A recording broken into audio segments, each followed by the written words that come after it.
Picture this: every time you throw away your old smartphone, laptop, or earphones, there's a chance they might end up in a burning pile somewhere in your state.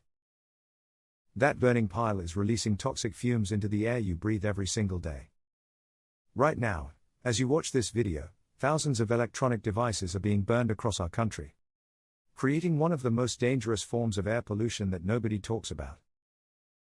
This is not just about some distant environmental problem. This is about the air quality in your neighborhood, your city, and your state. Electronic waste, or e-waste as we call it, has become a silent killer in our environment.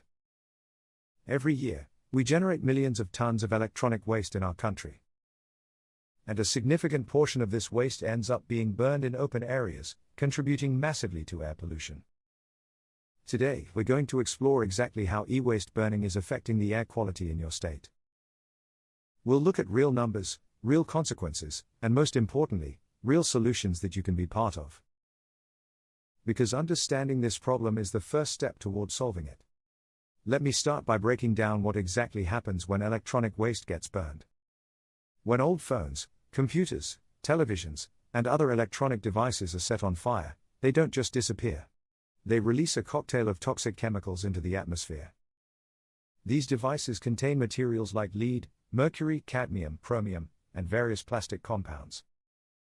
When burned, these materials transform into dangerous gases and particles that float in the air for days, weeks, and sometimes months. The lead from old computer monitors turns into lead oxide particles. The plastic casings of phones and laptops release dioxins and furans. The circuit boards release heavy metals in vapor form. All of these substances are extremely harmful to human health and the environment. Now, let's talk numbers because the scale of this problem is staggering.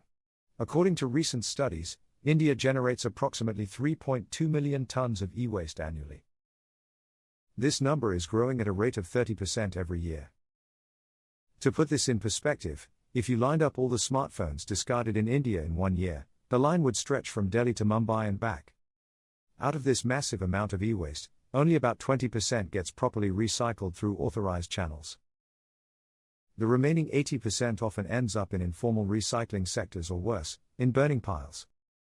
This means that approximately 2.5 million tons of electronic waste is being handled improperly every year.